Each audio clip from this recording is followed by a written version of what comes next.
Head to Head starts now, the home building industry's go-to stage, where top leaders bring real solutions you can use now.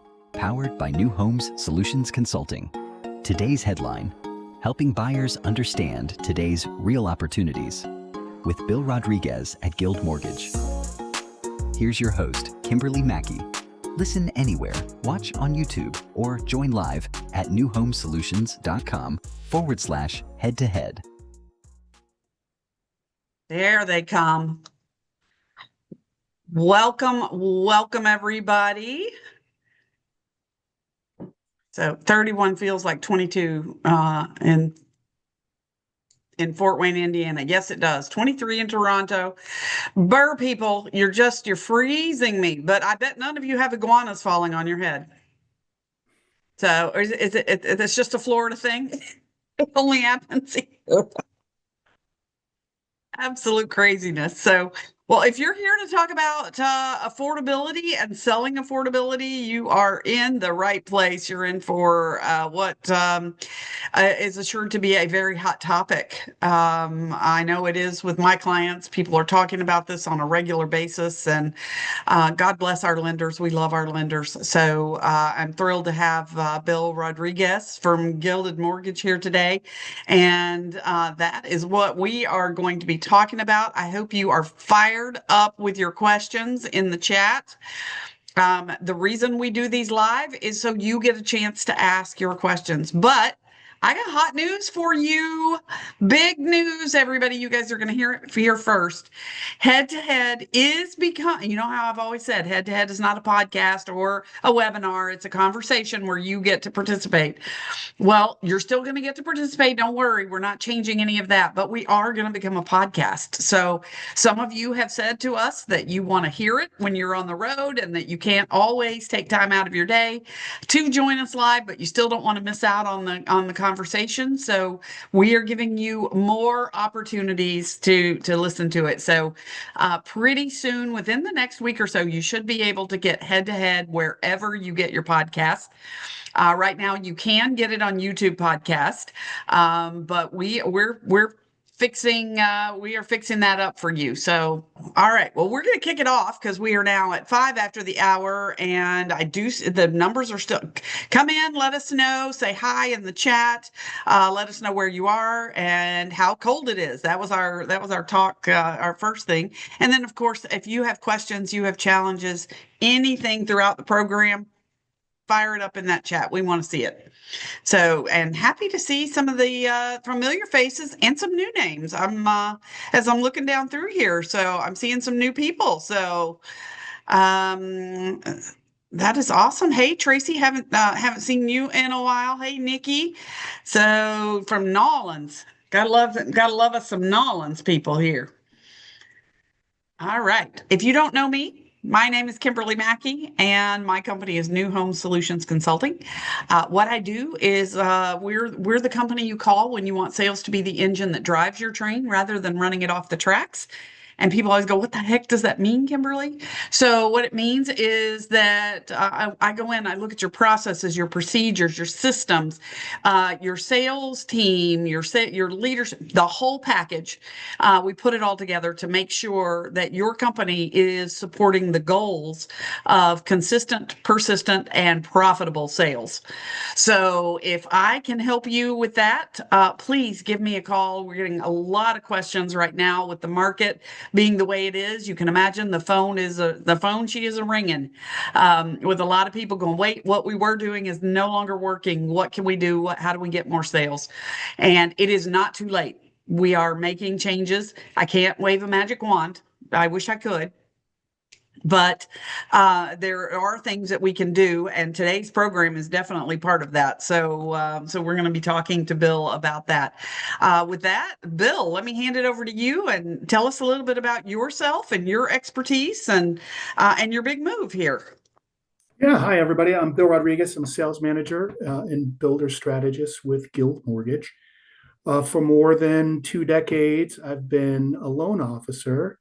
And during that time, I've helped my partners navigate changing markets with confidence. So in the last 5 years, though, I've been more adding values to builders and top agents in the markets I serve. And most of my work centers around helping builders protect their margins, maintaining price integrity, and driving absorption. And even in markets like this, I specialize in forward commitments and joint venture models that add predictability to the process and strengthen the relationships between the builder and the buyer.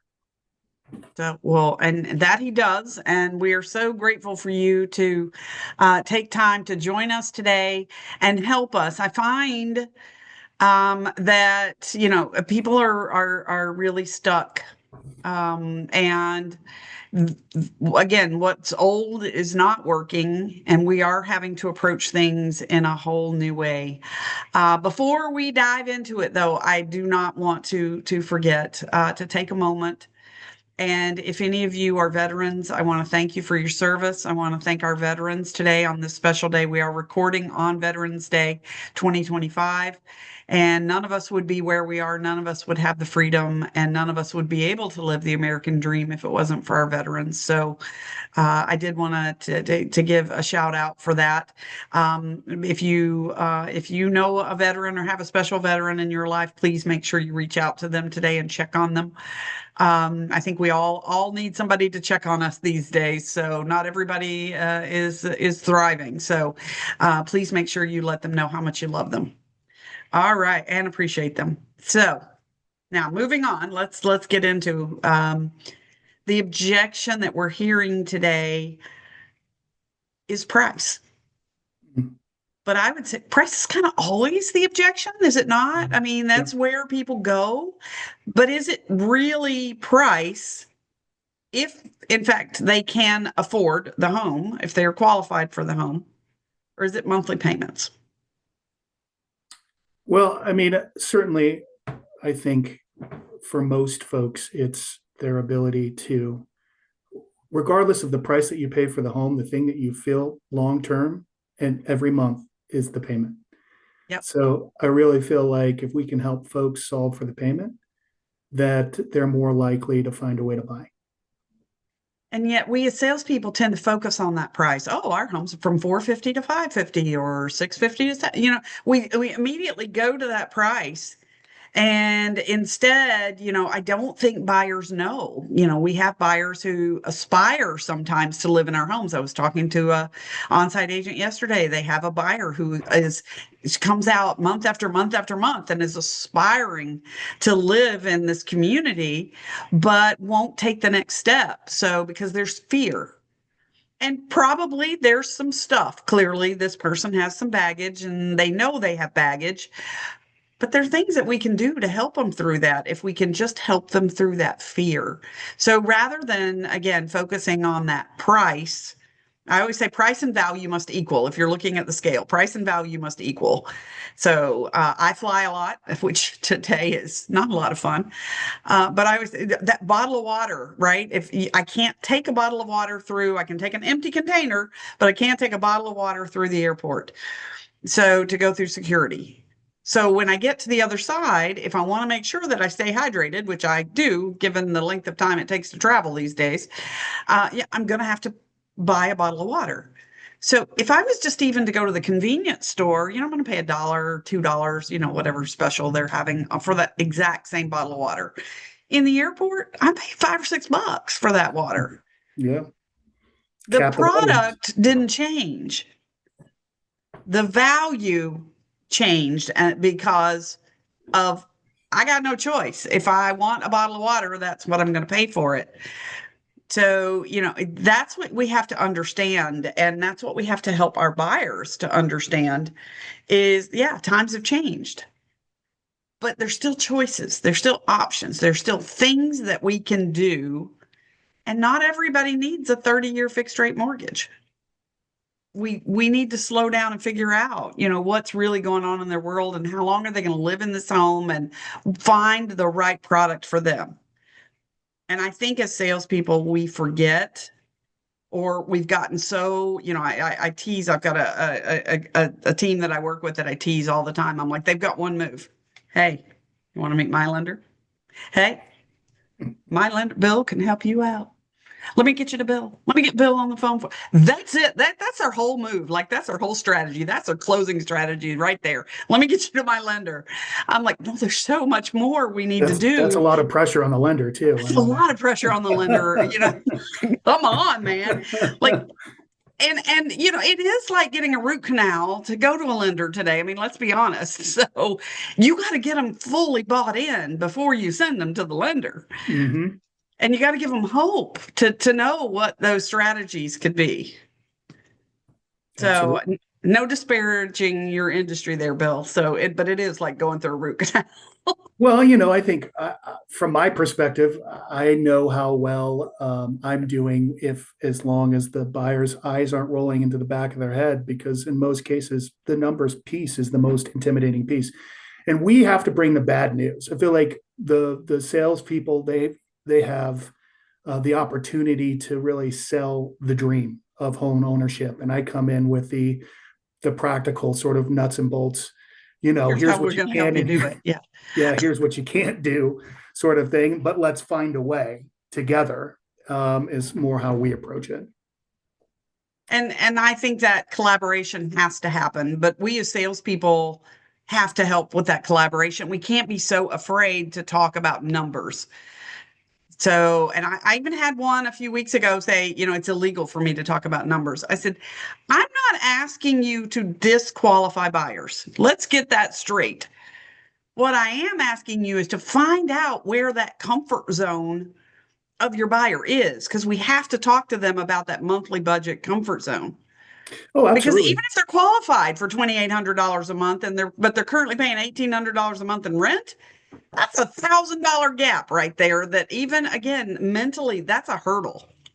And one of the strategies that I find that really works well is, from consumers that I've heard over and over, I'm afraid to talk to a lender because either I'm going to find out that I'm not going to qualify for what I want, or they're going to qualify me for more than what I can afford. And so one of the easy ways to back into that conversation is, two questions. If you're a renter, what are you paying in rent? Because in most cases, what they're paying in rent is where they're already comfortable, as you just pointed out. The other question is that if they're a homeowner, what's your ideal payment today that fits your budget? And if you can lead into that conversation, then it's easier for me as the lender to back into whatever number or whatever program or whatever incentive that we can offer to help them get to them buying in to the idea, oh my gosh, this is possible. And starting and focusing around the payment isn't talking terms at all. And it allows them to really open up and give them the runway to talk about what they need. Absolutely. We want to have a disclosure, hey, we can play around on this rent calculator, but you really need to get to the lender to get the specific program for you, because this is not going to give me, all of the tools that are available at their disposal. So it's just going to give us a rough estimate just to know kind of where we are. I like to use the feel, felt, found kind of method with that. So, one of my favorite go-to questions is, if you're like most people, Mm, you are probably most concerned about your monthly budget. mhm. Who's not concerned about their monthly budget? That's so fiscally responsible, isn't it? Now, most people don't actually have a monthly budget. That's a whole other story, right? But of course, we're concerned about our monthly budget. And it's a great way to kind of slide into that conversation. And again, to your point, what is your current monthly mortgage payment? What are you paying now for your housing needs, or your current rent payment? Sure. So, and then we can have those conversations about, the advantage of owning versus renting, if you know them. And do you have a rent versus ownership calculator? Because if you don't, you should get one. And I feel like, what buyers don't really understand right now is that, I think some of the hesitation is where is the market headed? Yeah. But I feel like we all know, at least on this call, that once rates drop, which is what buyers seem to be waiting, they're waiting for that affordability to come back into the market. Once those rates start to fall, affordability, as we all know, is going to run away from them again. And there are more opportunities right now because properties are, depending upon the market that you're in, of course, and I know we realize that we have people all across the country, but depending upon the market that you're in, housing is sitting on the market for longer. Builders are more motivated than ever to find ways to move their existing inventory. And they have more power to negotiate the payment that they want now. And that's the piece where that hope that I think comes in that you're talking about is how do we focus on, I know what the headlines are saying, but here's the reality for you as a buyer today. And here's what, the biggest controller of your payment isn't the price that you pay for the home, it's the interest rate at which you finance. And we show that over and over and over in the way that we work with our buyers.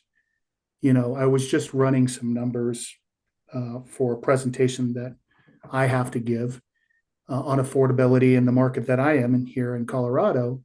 And we took a $500,000 mortgage. Okay. It was a $600,000 purchase, 5% down conventional. So 570 loan amount and the market rate of 6.75%. And compared that to a permanent buy down at 4.99%.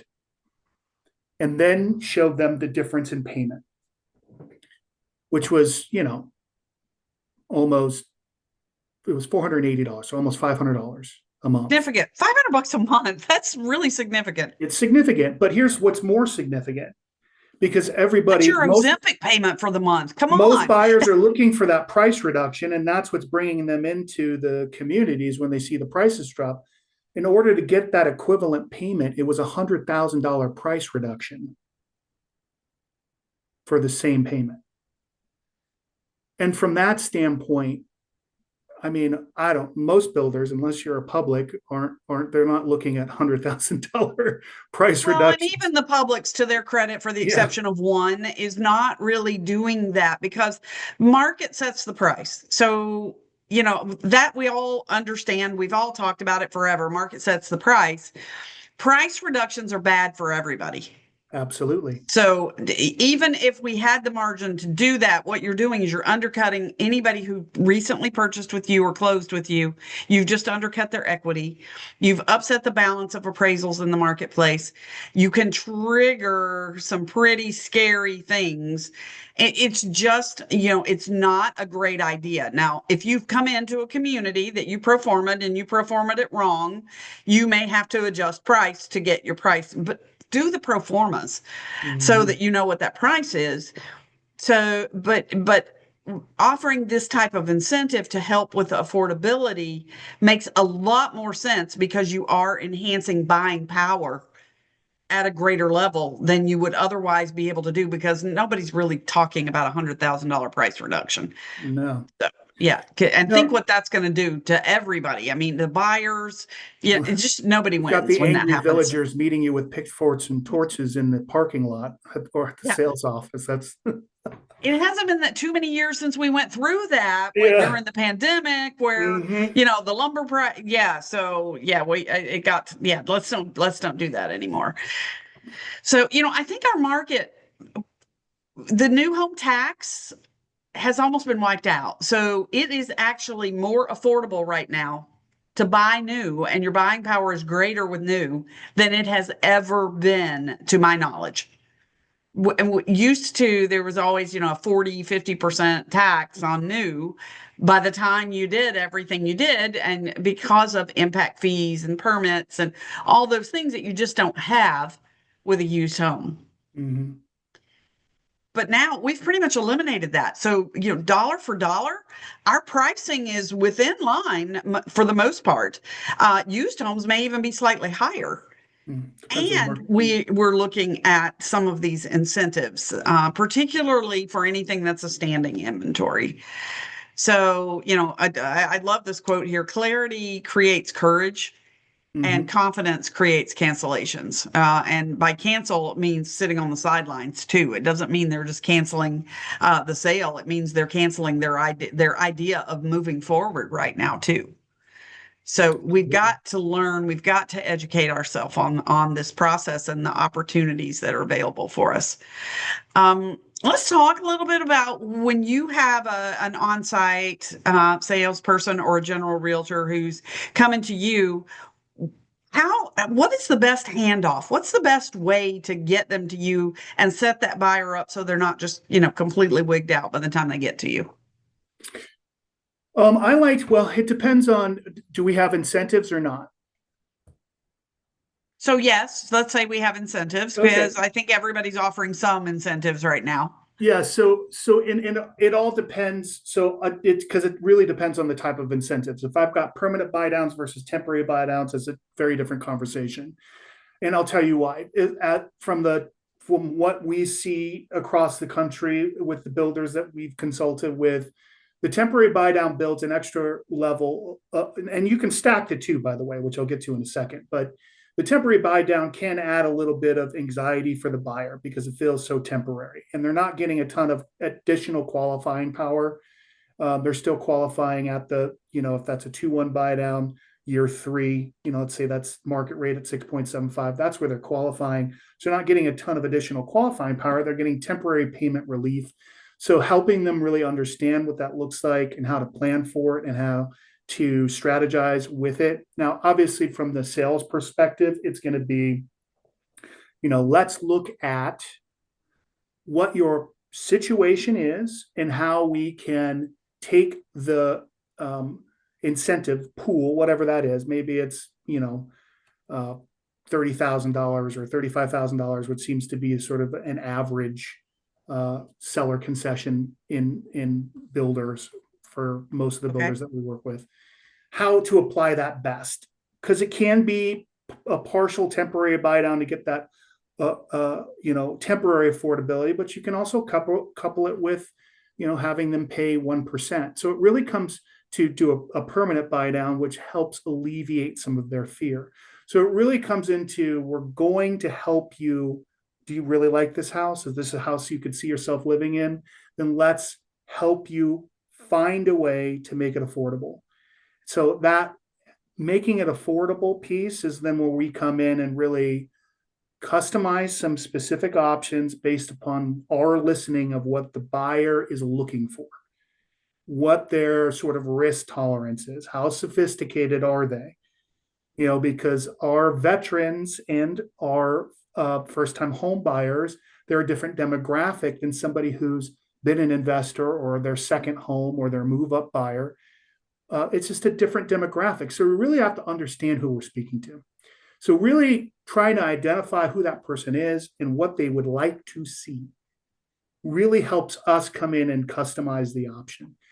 And then really helps us bookend the experience better so that we can keep that buyer in that container, because we believe our job is to work alongside our sales agents to help close the deal. Absolutely. And that's when it works best. Now let's talk about these. You threw out a whole bunch of stuff. So let's kind of define a temporary buy down that a builder might do in order to get, some payment relief for people versus a forward commitment that the builder, because I want to come after we do that, I want to come back and talk about, okay, you're working for a smaller builder. You don't have that. What can we do with actual incentive money? So I want to kind of leave that. I'm just setting the stage for that one, but let's talk about the temporary versus the forward commitment in terms that salespeople need to be able to explain it, not in all the technical part of it. Sure. So your permanent would be, I'm affixing a certain percentage of the sales incentive to permanently buy down the rate through the life of the loan. So I'm going from 6.75 to 6% or 5.5% or 5%, whatever that looks like. And it stays for the life of the loan. That gives the buyer permanent affordability throughout the life of the loan. And additionally, helps them qualify for more home. It may help them qualify for financing their upgrades or whatever that looks like. from the builder's perspective. Yeah, Your because temporary, your qualification is based on a monthly payment. correct, yeah, and your debt to income. So, and that permanent affordability helps in the power of the qualifying piece, and makes them, quite honestly, feel more comfortable. If it's a pain that they can stomach and they can manage, and they know that it's not going to shift, and they can build their life around it. We're talking about the confidence, that you're building creates courage to take the next step. A temporary buy down is going to be temporary relief, really, for somebody. We see it a lot with our veterans. They've got a limited time where they have an assignment at a new base or whatever that looks like their deployment, and they're going to be 2 or 3 years. You can add in that temporary affordability and give them a lower payment to help them manage their budget as their income grows. And we're expecting rates to get better, right? So the temporary buy down really comes with the idea that forward looking, there's going to be an opportunity for rates to be lower, and they're going to refinance into a fixed rate mortgage. So there's a strategy involved that we've got to get the buyer bought into to develop that level of comfort and confidence. And from a salesperson's perspective, knowing how long they plan to live in this home, because not everybody moves into a home that they're going to live in for 30 years. Life happens, change happens. They may be using this as a stepping stone to the next place. They may know that they're going to, like veterans, we know they're here for 2 or 3 years, and then they're going to get transferred to somewhere else. They know that when they make the purchase. Perfect for them to try to maximize that purchase with a temporary buy down situation. But that also applies to those people who are using this as a stepping stone to build equity. Mm-hmm. And sometimes, in fact, oftentimes, I think first-time buyers don't understand the power of compounding equity. Absolutely. Yeah, there's a study that was done about the average net wealth of a renter versus an owner. And most people know what I'm referencing. It's a 40% difference in terms of what the net worth of somebody who owns a home is versus somebody who continues to rent. Now, obviously, we're not even talking about the intangibles, right? Of having a place to call home. There's some emotional stability. There's the fact that you're not moving your family on a regular basis and being that rolling stone. You create stability in your life when you have a place to call home. So those are other intangibles too that we don't talk about, but they're very, very real. And I think that's They're why very real. yeah. And investment in the community, investment in self. Yeah. Just so many benefits there for the communities and stability. And like you said, that equity goes a long way. I mean, this is real generational wealth that we're building. Well, yeah. I mean, for folks that were buying in 2020 when the world was on pause, for those folks that made the leap, even though the market and the world felt uncertain, at least here in Colorado, we saw a 40 to 50% bump in equity growth between now and 2025. And all those people who continued to make moves, even though the market felt uncertain, they've built real generational wealth. And we built this home in 2020. I'm a living example of that. Now it gets tougher now let's cash that out because I have a 2.75% interest rate. Oh yeah. Yeah. But well, that's hard to walk away from yet, but I've seen the equities, so you saw the equity really spike, and now it is down from the peak, but that's unrealized equity, so it was on paper, it looked great, but it's unrealized equity because of course that, until you sell it, until you tap into it, it's just on paper. Yeah. Fictional.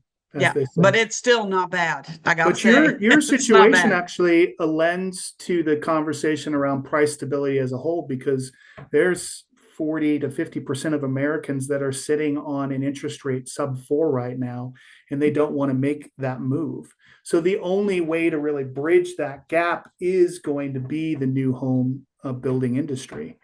There have been a couple of studies on that too, and so people have at least in survey terms, said when interest rates are in the fives, that Five and a they half. would be willing Mhm. to make that move. Now, historically, we know that 6% is actually a pretty darn good interest rate. So you've got to pull, I think for salespeople, it's important that you pull these third party Stats. stats. So which, NAHBnow.com, Dr. Dietz's economics, eye on housing, Lawrence Yun with the National Association of Realtors, Elliot Eisenberg, got to give Elliot a shout out there. He does his daily thing there, and Lance, my friend Lance Lambert, if you're not following Lance Lambert on X or on LinkedIn, definitely do so. He came from Fortune magazine. He's put together Resi Club, chart after chart after chart after chart, just phenomenal historic data that can The Federal help Reserve give has your one buyers too. confidence. Yeah. Federal Reserve has a study since the inception of the bond markets. Your average interest rate 7.5%. So buyers today still in 6.5, 6.75, 6%.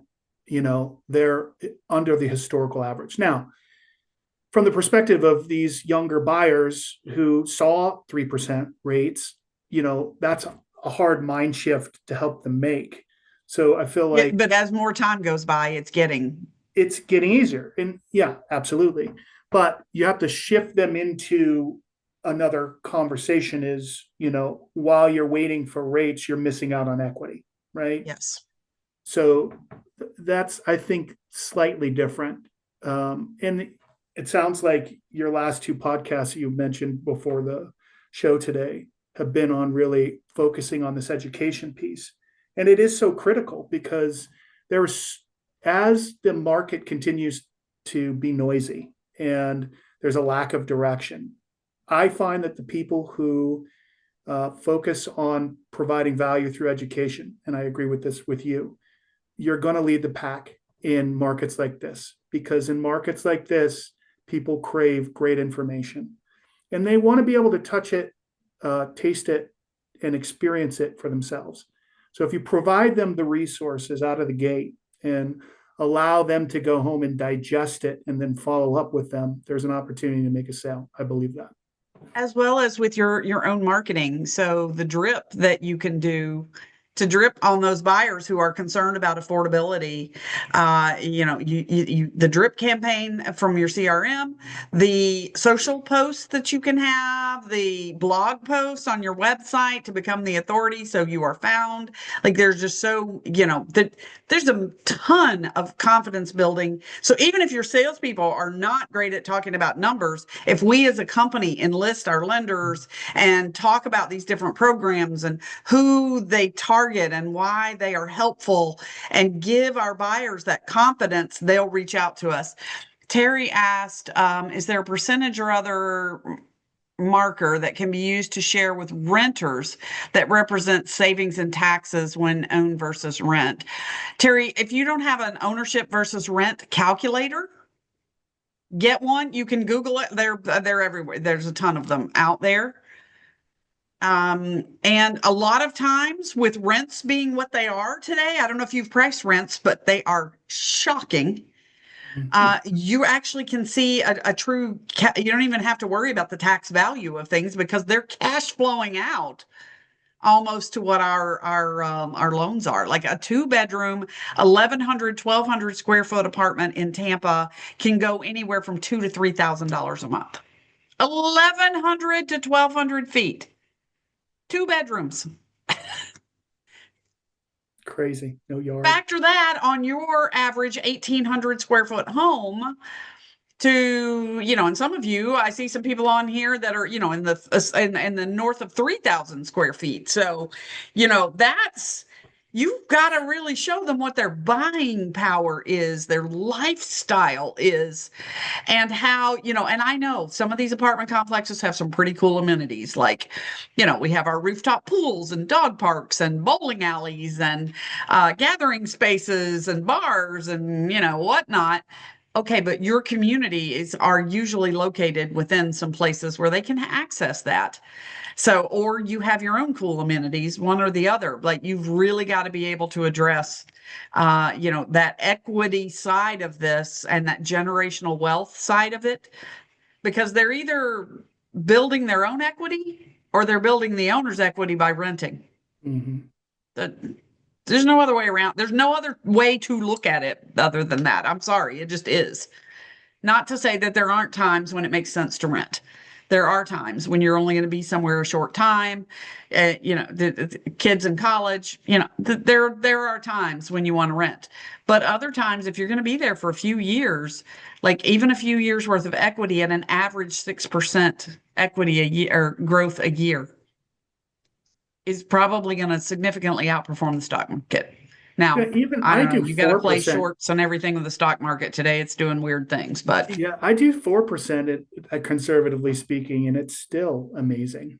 Compound equity piece that you talk about. it really is. Yeah. And I think since we've been recording it and tracking it back since the 1950s with the equity, since, the post World War II boom, Mm-hmm. it's averaged about 5%. Mm-hmm. So people just get confused and they thought, oh, it's supposed to be 20 or 30% a year. And it's just not sustainable. So we also have to get real with people. So Terry, did that answer your question? Is that what you were asking? I want to make sure I understood it correctly. Just shoot me another note there. Um, let's talk about how agents don't need loan expertise, but they do need to know the different types of programs. I remember back in the downturn. So I guess I'm that old. I survived the Great Recession. So not the Depression. So let's clear that up. I'm not that old. But the Great Recession. So I remember in 2008 with my lender, we had a buyer who came in, and their DTI was just a bit wonky, right? So we couldn't do, and this is still when we were doing stated, and all the other garbage we were doing then. But 100% financing, and I said, this buyer actually has 3.5% to put down. Mm-hmm. They've got the money to put down. It's the DTI that's the problem. So what I need you to do, Jerry, who was my lender, I said, let's run this, whether they either use that money to pay off something, does it fix the DTI? Yep. Or let's look at an FHA. What makes more sense? He goes, FHA? I haven't pulled an FHA in 3 years. And I'm like, well, it might be time to dust that puppy off. Let's just Yeah. look at it and run well, it actually made more sense for them at that point to do the FHA because it fixed the DTI problem, let them get in the home at that price and still have money left over where they could pay off that debt. So Yeah, where they were the paying off, creativity, it's not the going to really creativity increase their these days. buying power that much. Yeah. The creativity these days, I think, has to be paramount. I mean, you really have to think creatively. We're talking about your story of the Sherpa that you're putting together, which I love. But and that is, don't take the same path that you've always taken. I'm not going to steal your thunder there, but That's okay. I love that. Yeah. yeah, don't take the same path that you've always taken and assume that just because you have a loan program that you've always used a certain way that you can't think outside the box and creatively solve problems, which is to your point. And I've done that before where we've used FHA, but the 3.5% they really needed to pay off debt. And then we step in with your down payment assistance, your grant programs. Yeah. Every market has their own. Become familiar with them because those are deal savers, right? Oh my gosh, they're incredible. Non-QM is another deal saver, which we can talk about a little bit as well. But particularly for your self-employed people who don't like to show their income on their tax returns, but to your point, you take somebody who has a DTI problem, have them reposition the cash that they do have saved to pay off their debt, and then partner them with a down payment assistance program that steps in and pays all or a significant portion of the down payment and closing costs. And I think not all of our builders really utilize these programs. I'm working with one in Atlanta right now that I'm telling you, man, they stack these programs left and right. And Yeah. it's amazing. You can combine this one with this one and this one and this one. And like you really, if you've got a buyer who's got a decent credit score and a job, like there's almost no excuse. You Right. can get a loan. We can do Right. this, you know? Yep. hmm Yeah, but it requires a little bit of extra time, a little bit of extra attention, a little bit of extra, prepping in terms of the process and the pass off that we were talking. It's like, let's take a look at your situation. And I never say no. I say it's not right now. And here's what we need to do in terms of a plan to get you where you need to go. And then it's whether it's credit repair or it's let's pay off some debt and then do some rapid rescores to then not only boost your credit, but get your DTI in a place where you can finance today as opposed to tomorrow, and then couple you with the down payment assistance programs. And we'll work all of those processes and systems and approvals simultaneously to get them into a house in a reasonable time frame. Maybe that's not a 30-day close, maybe it's a 60, 45-day 90 close. days, you're still going to need a sale in 90 days. And it's Exactly. good to have this pipeline, a path to home ownership pipeline in Mhm. your CRM with these people that we are hitting them with reminders about watch your spending at Starbucks. Right. Watch Don't the go out level and of buy concert a tickets. truck. Yeah. Don't go buy a car. Don't go finance furniture. Like, That's right. the thing, and we hit them with love with these drips. They're not Mhm. in your face, Yep. but credit killers, home buying goal killers. Do's and There are don'ts. things, Yep. lots of things that we can do with that because you are going to need those people. Now, I think where we fail on the sales side, yes, salespeople, I'm talking to you. If you hear that you have a buyer who's credit challenged, oftentimes now, and for the past few years, you've been able to do this, but not today.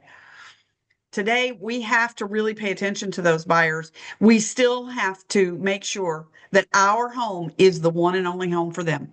Mhm. Even if that particular home on that home site's not going to be available, they love that home so much that they're willing to take it in the next phase when they come back in a couple of months. So, or they are so engaged that they're willing to do the work to get this credit fixed or to pay off this debt so we can get their debt to income so that they can buy your home. There are ways that we can help them with that. And I think we've just been so nervous about that and we haven't had to do it for so many years. Yeah, We're just there's been not so doing much it demand. anymore. Yeah, yeah. Now we need to And create one. this is not just entry level product I'm talking about. First and second move ups, people, it's tougher times right now. Mhm. There's a lot of uncertainty. So you have to help people with this, and that means you need to be knowledgeable. Absolutely. So before we move on, because I do want to do a rapid fire on some of the different programs that are out there and what they are and who's the right buyer for profile for that. But I Sure. do want to talk about those lender or those builders who are not in the big publicly traded, because that tends to be a big chunk of our audience who don't have $90,000 to throw at this problem. Yep. So let's say they've got $20,000 Mhm. to buy down to offer as some sort of incentive to buy down rates, or how do they position that? Because they can't, maybe they don't have the money to do the forward buys, Yep. which does involve that minimum $1 million commitment usually. Mhm. Maybe they don't have enough inventory sitting on the ground to be able to guarantee that they're going to burn through that $1 million. So what can they do on the incentive side to help that buyer achieve a similar goal? Well, I think it's going to be, well, it's case by case basis in some ways. I think for the buyers that need a permanent buy down to qualify, it's a qualifying issue, right?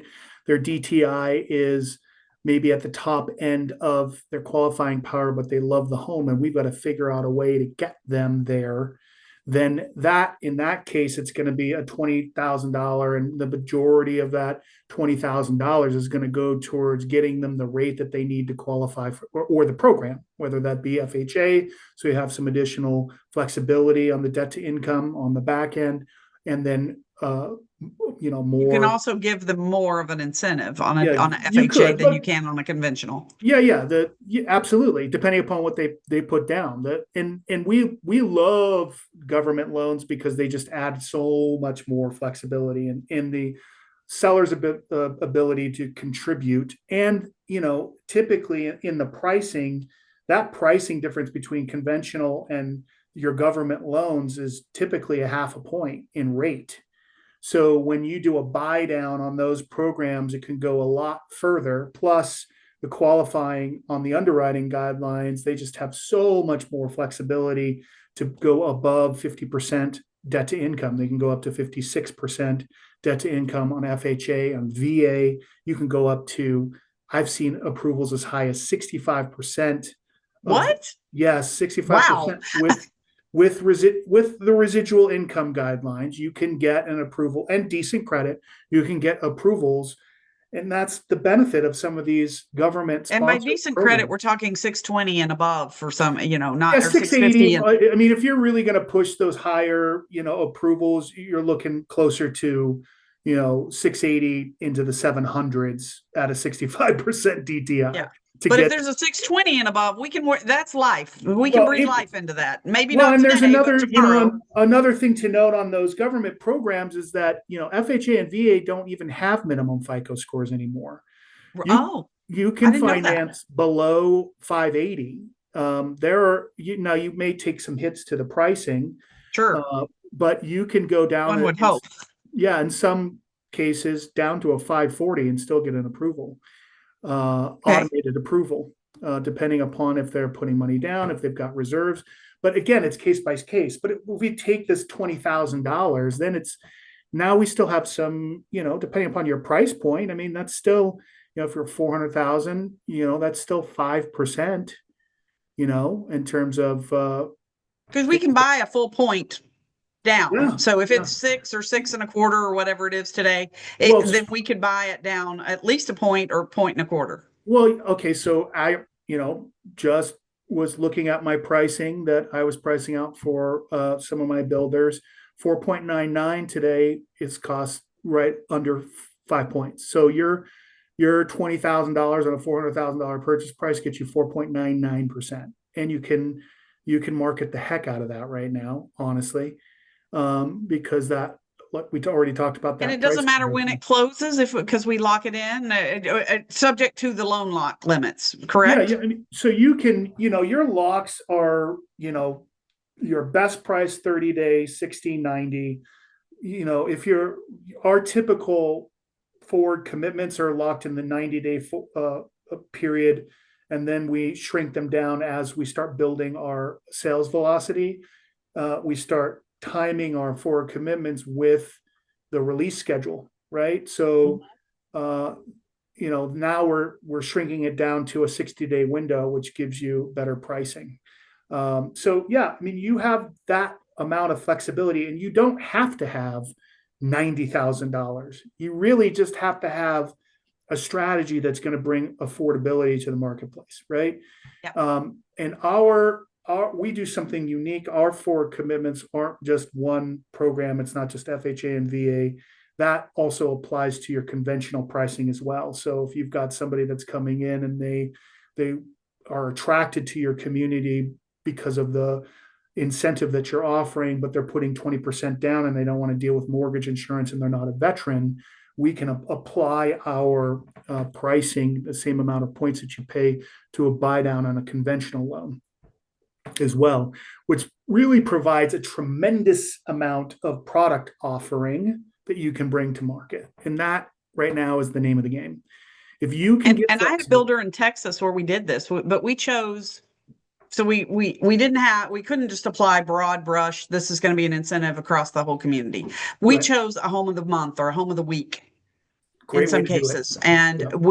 we applied this to that. We got our sign, we worked with the lender, we got our signs out in front of this home, ask us about this interest rate, which brought in traffic. Not only to that home wasn't the home for everybody, it did help us to move that home. So we took our oldest inventory and we focused on that, but we were able to spring to other homes Yep. based on, because that can be a traffic driving incentive too, that you don't have to offer. And we didn't offer that. So just because that's the home, that's our home of the month. If you want that, that's what we can do for you with the loan. But here's what we can build for you, or we have this other one that's not quite as far along, and we had a different incentive on it. So Right. it drove traffic. And what we found is, but people still are going to choose the right home for them, even if it Absolutely. doesn't have the highest incentive on it. And so many times in sales, we're pushing, right? We're pushing them in this direction or this direction. In markets like this, you really have to learn how to pull. That's through education, that's through creative So true. problem solving. That is also through these types of incentives that are not transaction based, they're consultative based, they're Yes. strategic based incentives. And that's what draws, and that's what creates sales velocity. In fact, I'll share a quick story because I know we're running out of time.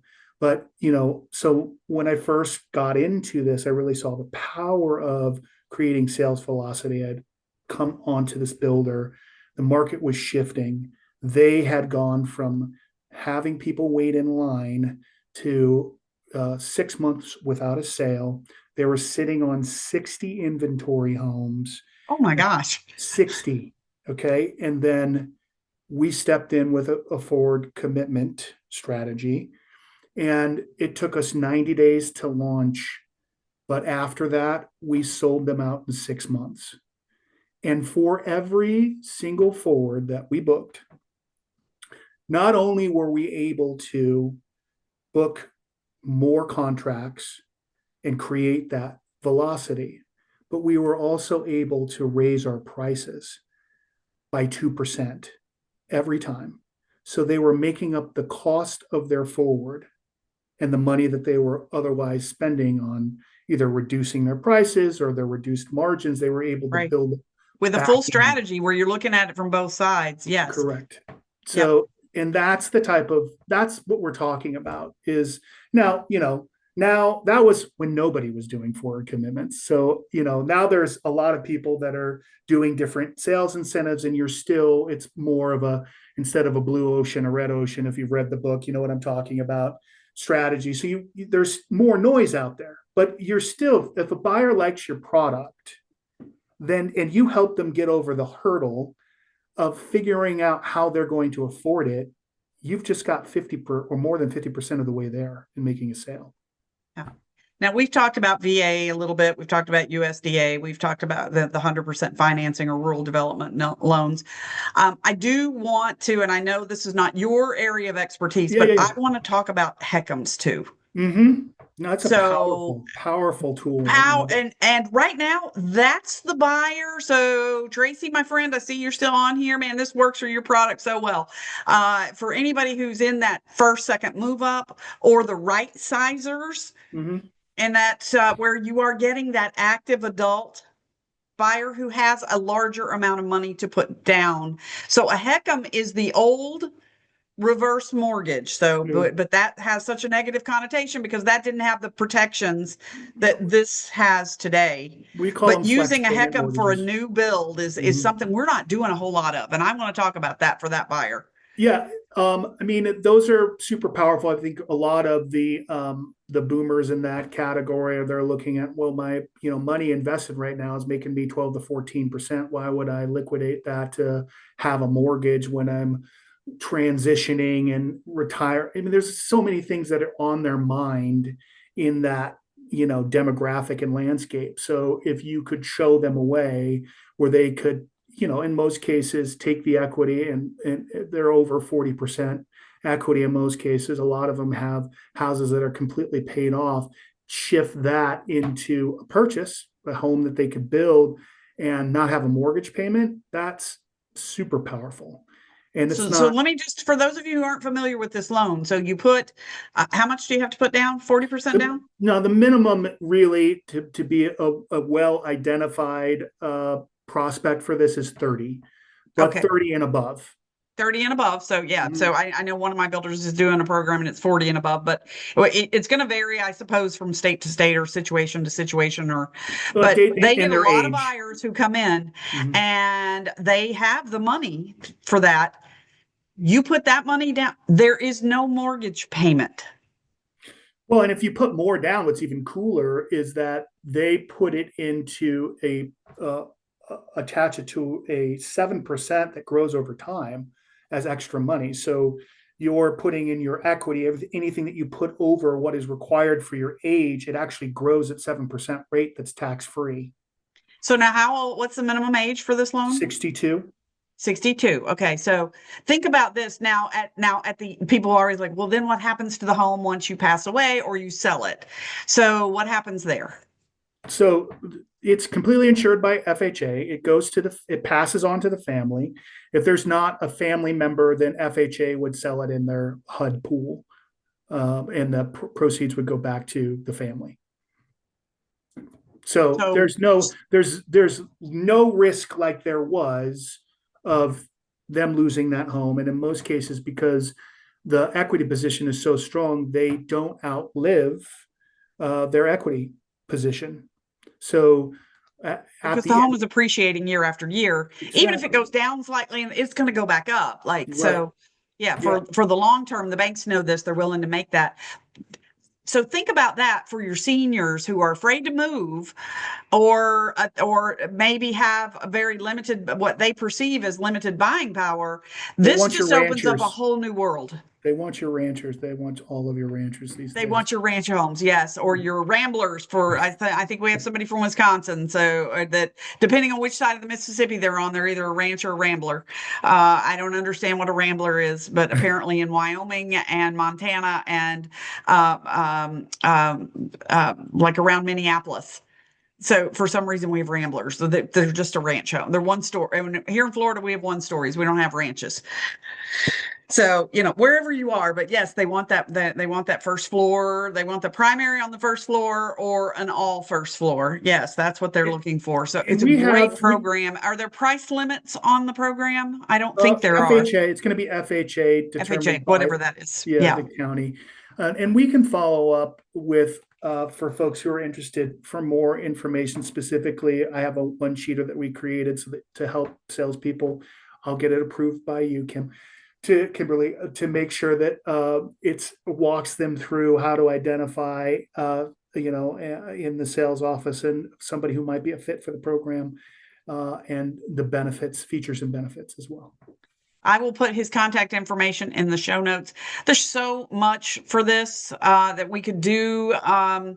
Again, use these products. Strategy. If you need help with the strategy part of, okay, I've got inventory sitting here. How do I focus on moving this inventory through creative financing while still also offering my to-be-builts, also pre-selling, also doing the other things. Like we've got builders who are doing all of this right now. And yes, homes are moving slower today. Let's not sugarcoat it. Yes, they are, because buyers are afraid, but we are finding buyers. And when we train our salespeople and get them to be confident, what we are finding is they're moving forward. I mean, I have one lady in Atlanta that I just cannot brag enough about. All of the rest of the communities have all kinds of buy downs and incentives. Her community does not. They have zero, zilch, nothing, and prices are going up in that community. She is, and she's the only one in that community selling at this pace because they've transferred other strong salespeople in. So we can't say it's the community. It's truly a salesperson phenomenon. Her confidence and her ability to listen to her buyers and their needs and then talk them through this, talk them off the ledge. She's selling 3 to 4 homes a week right now. That's awesome. 3 to 4 homes a week. We've put other salespeople in there to try to capture this magic. It's not, it's your salespeople are your strength right now. So love your salespeople, invest in your salespeople, and help them through this by teaching them, how to use these products and partner with their lenders and stop being afraid to talk about money. We got to talk about money, people. We just have to. People are buying a home. They expect to discuss money with us. So if Bill or I can help you, our contact will be in the show notes. I hope you use this as a sales meeting. All of our head-to-heads are available for you on the website. Use them as a sales meeting. You're struggling with your sales meeting material. You got a sales meeting in a box with head-to-head. So use those. Talk to your sales teams about them. And again, even if it's just I can answer a quick question for you, you don't have to hire me to ask me a question. I'm happy to try to help. Everybody needs to pitch in and help where we can right now in this market. So happy to do it. And I think, Bill, you are as well. Absolutely. See Yeah. how I just No voluntold obligation. you right there? Yeah. No obligation. You There don't we have to go. get a forward commitment Yes. or anything like that. Just Yeah. let me So know how I can help. Thank you for joining, and thank you to everybody who took time out of your day to join us. And I'll get the recording out to you as soon as possible. Make it a great day. And again, thank you. Love on our veterans today. Bye, everybody.